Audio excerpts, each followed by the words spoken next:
Deus abençoe a sua vida. Vamos à reflexão de número 13 no livro de Josué. Estamos no capítulo 3. Hoje nós vamos ler do versículo 5 ao versículo 17 e a leitura será realizada na Bíblia NVI. Diz assim a palavra do Senhor. Josué ordenou ao povo: santifiquem-se, pois amanhã o Senhor fará maravilha entre vocês. E disse aos sacerdotes: levantem a arca da aliança e passem à frente do povo. Eles a levantaram e foram na frente. E o Senhor disse a Josué: hoje começarei a exaltá-lo à vista de todo Israel, para que saibam que estarei com você como estive com Moisés. Portanto, você é quem dará a seguinte ordem aos sacerdotes que carregam a arca da aliança. Quando chegarem às margens das águas do Jordão, parem junto ao rio. Então Josué disse aos israelitas: venham ouvir as palavras do Senhor, o seu Deus. Assim saberão que o Deus vivo está no meio de vocês e que certamente expulsará de diante de vocês os cananeus, os hititas, os heveus, os ferezeus, os girgazeus, os amorreus e os jebuseus. Vejam, a arca da aliança do soberano de toda a terra atravessará o Jordão à frente de vocês. Agora escolham 12 israelitas, um de cada tribo. Quando os sacerdotes que carregam a arca do Senhor, o soberano de toda a terra, puserem os pés no Jordão, a correnteza será represada e as águas formarão uma muralha. Quando, pois, o povo desmontou o acampamento para atravessar o Jordão, os sacerdotes que carregavam a arca da aliança foram adiante. O Jordão transborda em ambas as margens na época da colheita.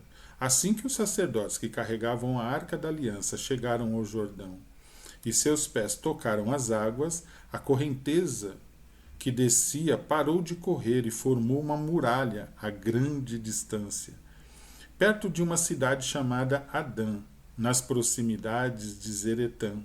E as águas que desciam para o mar de Arabá, o mar salgado, escoaram totalmente, e assim o povo atravessou o rio em frente de Jericó. Os sacerdotes que carregavam a arca da aliança do Senhor ficaram parados em terra seca, no meio do Jordão, enquanto todo Israel passava, até que toda a nação atravessou também em terra seca. Glória a Deus pela leitura da sua palavra, amém? Que momento maravilhoso, né? Agora nós estamos falando propriamente da travessia do Rio Jordão, mas antes de tudo, né, há uma recomendação muito forte da parte de Deus, que é a ênfase, a maior ênfase, acredito, nesse texto, né? Quando Deus, né, através de Josué, anuncia aí ao povo: santificai-vos. Né, e eu quero falar um pouquinho dessa santificação, a importância dela, né, inclusive como uma receita fantástica para uma vida de bênção, né, independente da forma como Deus usa cada um de nós. Né. Então, quando esse verbo aí relatando o presente, né, de santificai-vos, que é o agora, né, havia nesse momento ali para o povo de Israel um significado muito grande para Deus, porque veja bem, o povo ficou 400 anos no Egito e ali cultuava deuses estranhos, e todo esse mal acabou, né, sendo impresso na vida dos israelitas, e eles passaram a ter isso como essência na vida deles. E quando eles foram tirados do Egito, todo esse tempo de travessia no deserto, muitos, né, abandonaram isso, até porque a geração velha ficou para trás, uma nova geração surgiu aí, mas ainda existia resíduos aí, homens, mulheres, que ainda idolatravam esses deuses. E ao atravessar o Rio Jordão, o Senhor tomando todo o cuidado para que o povo de Israel entenda que tudo ali era feito por Deus, né, pela mão de Deus, e que de maneira nenhuma isso fosse desviado a um Deus qualquer, né? Fosse entendido que é para um Deus qualquer do Egito. Então, essa santificação era necessária para que tudo aquilo que viria a acontecer diante deles, né, fosse diante de Israel, né, entendido que foi a mão forte do Senhor. Então, havia necessidade dessa santificação. E trazendo para os nossos dias, como princípio, né, como uma reflexão para as nossas vidas, hoje esse princípio como eu disse, é uma fórmula, né, é um caminho para que as bênçãos de Deus se realizem em nossas vidas. A santificação ela é necessária, porque se diante desse quadro a gente for pensar aí na forma como Deus trabalha através do homem, eu digo para você que é impossível conquistar algo grande no Senhor sem santificação. Nós precisamos dessa santificação para que as bênçãos de Deus, né, elas se realizem, para que a ação de Deus através das nossas vidas elas aconteçam, para que o sobrenatural de Deus se materialize, se confirme diante de nós, né? Então, sem consagração, sem uma vida de consagração, de santidade, né, nós não vamos conseguir realizar nada. Então é necessário. Né? Fica aí como o princípio. Você que está hoje na obra do Senhor, você que está vivendo uma vida com Deus, você que entregou sua vida para o Senhor, né? Você quer ver o sobrenatural de Deus acontecer na sua vida, começa a viver uma vida de santificação. Isso é importante. Então, grandes conquistas só se tornam possíveis se elas de Deus, né? Só se tornam possível esse mover de Deus na nossa vida se ao agir de Deus, a manifestação de Deus através da nossa vida, encontrar em nós santidade, encontrar em nós compromisso, né? Uma vida de comunhão plena com o Senhor. Aí as bênçãos são maravilhosas, né? Isso é muito importante. E para entendermos bem a importância disso, né? Veja bem, o povo está ali para uma grande conquista. Então, guarde bem esses princípios no seu coração, né? Para que, através de Deus, você realize grandes conquistas, primeiro é necessário que Deus conquiste a sua vida. Nós precisamos ser conquistados por Deus, né? Antes de nós possuirmos a bênção de Deus, Deus precisa possuir a nossa vida, né? Antes de vencermos, de sermos vencedores, precisamos ser vencidos por Deus. Antes de entrarmos no novo de Deus, é necessário abrirmos a porta da nossa casa para que Deus entre nas nossas vidas. Então veja bem, esses princípios, eles são importantíssimos, o entendimento disso tem que ser claro. Então é necessário que eu seja completamente rendido, eu esteja completamente rendido aos pés do Senhor, e que aquela passagem bíblica que diz assim, não vivo eu, mas Cristo vive em mim. O que é isso? É um homem, é uma mulher que Deus já conquistou a sua vida, que Deus já venceu a sua vida, né? Que Deus já possuiu a sua vida, né? Não vivo eu, mas Cristo vive em mim. Então, diante desse quadro aí, quando isso acontece nas nossas vidas, aí a segunda etapa, né? Então, qual que é o hoje? Qual que é o momento ali, né? Aquele, primeira parte do texto. Santificai-vos hoje, porque amanhã o Senhor fará maravilha entre nós, né? Então, se nós formos conquistados por Deus hoje, amanhã nós conquistaremos, né? Se formos possuídos por Deus hoje, amados, amanhã Deus nos fará possuir grandes coisas. Se formos vencidos hoje por Deus, amanhã nós seremos grandes vencedores, né? Então há uma ação, a santificação promove a ação de Deus na nossa vida. Então é como se você parasse tudo e falar, agora é a ação de Deus em mim, é Deus me conquistando, é Deus me vencendo, é Deus me possuindo, é Deus, né? É eu abrindo a porta para que Deus entre na minha vida e tome conta do meu ser e dirija todo o meu ser, né? Então esse é o princípio da santificação, para que as bênçãos amanhã se realizem nas nossas vidas. Isso é tremendo, né? E aí, caminhando no texto, nós vamos para esse outro momento, onde Deus anuncia ali no versículo 7, no versículo 8, que ele vai confirmar Josué diante do povo. Olha que maravilha, né? E aqui também, nesse exato momento, né, Josué está diante dessa promessa de Deus, dessa ação gloriosa de Deus na sua vida, mas trazendo para os dias de hoje, a gente tem aqui algumas reflexões importantes, né? Primeiro, vamos olhar ali atrás, né? Josué estava substituindo quem? Moisés, né? E agora, assim como Deus foi com Moisés, né? Agora Deus precisava confirmar Josué. Deus precisava fazer com que o povo de Israel, ao olhar para Josué, visse um homem ali que tinha um Shekinah de Deus, ou seja, que tinha a presença de Deus na sua vida e que Deus se movia através dele.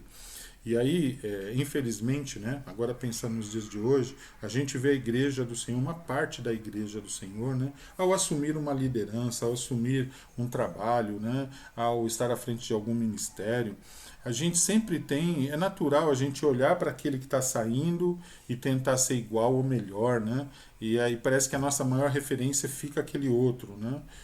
Mas o cristão, o princípio real aí para as nossas vidas não é esse. Claro que temos que buscar excelência em tudo que fazemos, mas nós precisamos entender que o mais importante, quando eu estou assumindo algo na Igreja de Cristo, assumindo um comissionamento de Deus na minha vida, é necessário entender, eu preciso ter a confirmação de Deus em mim. Eu preciso saber que Deus está na minha frente, é que Deus que está me comissionando, é que Deus que está se movendo através de mim. E essa tem que ser a maior preocupação na vida de todo líder, na vida de todo homem, toda mulher que realiza algo para o Senhor, que é comissionado por Deus.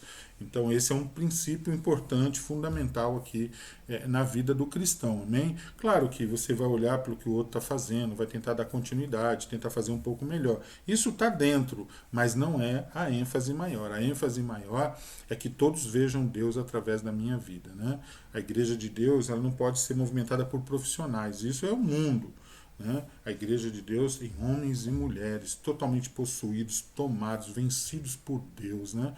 E é onde, ao assistirem a nossa vida, eles possam ver em nós a imagem de Deus. Essa é a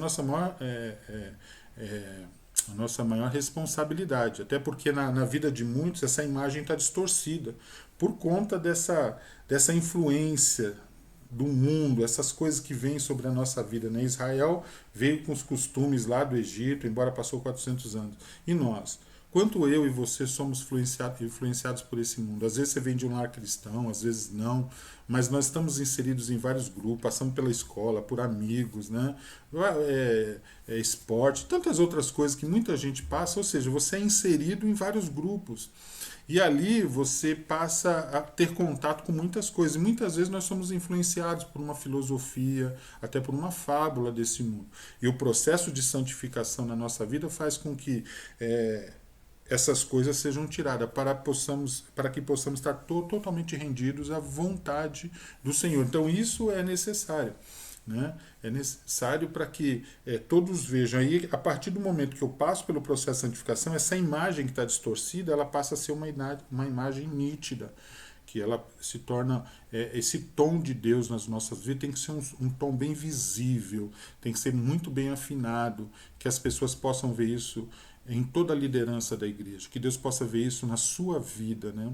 A sua família precisa disso, seus amigos precisam disso, nós precisamos influenciar o mundo com essa imagem de Deus em nossas vidas. Isso é maravilhoso, né? Em um outro momento grandioso aí, ali entre o versículo 9 e o versículo 13, quando Josué começa a falar ao povo, né, sobre o que Deus fará, né, como será todo esse processo. E aí nós vamos para essa palavra, fará. Né? Se no primeiro momento do texto a gente falou do presente, que é o santificai-vos, para que Deus possua a nossa vida de forma plena, para que o milagre aconteça, nesse segundo momento do texto, agora, o olhar é para o futuro, para frente. Então, ó, Deus fará. E aí é o exercício do quê? O exercício da fé. Então, em todo o contexto, na palavra do Senhor, em todo o mover da nossa vida, precisamos dessa ferramenta e instrumentalidade da fé. Muita coisa vai ficar claro no momento, mas eu tenho que crer que, ao me santificar, ao me render a Deus, amanhã Deus fará, através da minha vida, grandes coisas. E nós vamos ver aqui, do versículo 9 ao 13 ali, Josué, quando fala, ele não fala assim, se Deus fizer isso, se Deus fizer aquilo, não, ele fala, Deus fará. É a afirmação, é o exercício da fé em prática, é usando a instrumentalidade da fé, né?